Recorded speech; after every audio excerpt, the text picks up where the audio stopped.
Everyone imagines the past as splendid palaces, velvet caftans, and elegant balls. We picture nobles dancing at Versailles, queens posing in gold-embroidered gowns. But have you ever wondered, what did it actually smell like underneath those magnificent outfits?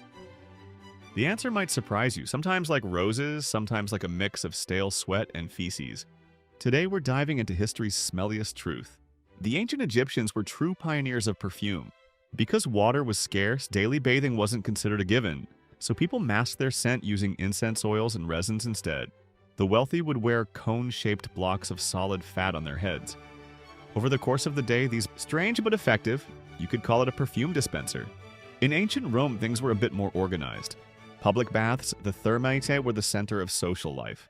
But here's the catch. Everyone used the same water, which was rarely changed.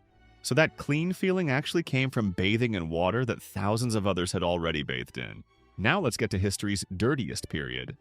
Medieval Europe. The church associated bathing with sin, since nudity was considered shameful and water was believed to carry disease. The result? People went months, sometimes even years without washing. The streets weren't exactly pleasant either. With no sewage system, people emptied their chamber pots straight out the window into the street. Shouting "Gardez-vous" to warn passers-by below was customary. But it didn't always work. Cities literally reeked of filth and urine. The answer? Heavy perfumes. Strong essences, rose water, and spiced oils were used to mask body odor. Some noble women even sewed small perfume sachets into their clothing. So underneath those elegant garments, a real odor war was being waged. During the Renaissance, perfumers from Italy turned scent into an art form. But the real fragrance drama unfolded in France, especially at the Palace of Versailles.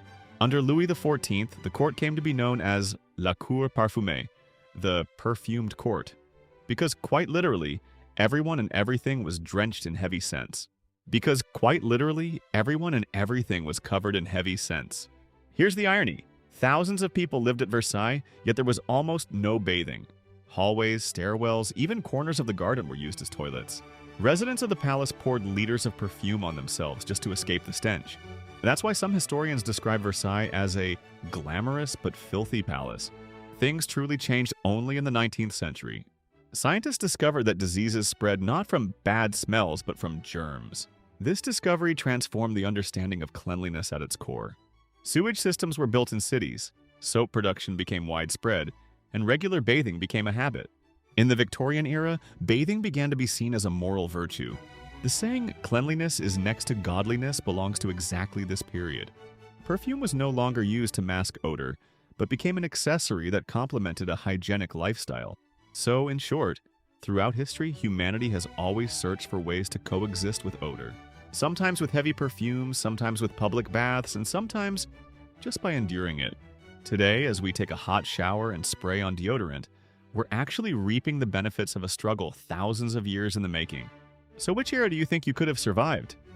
The perfumed chaos of Versailles or the infamous stench of medieval streets? Let's meet in the comments.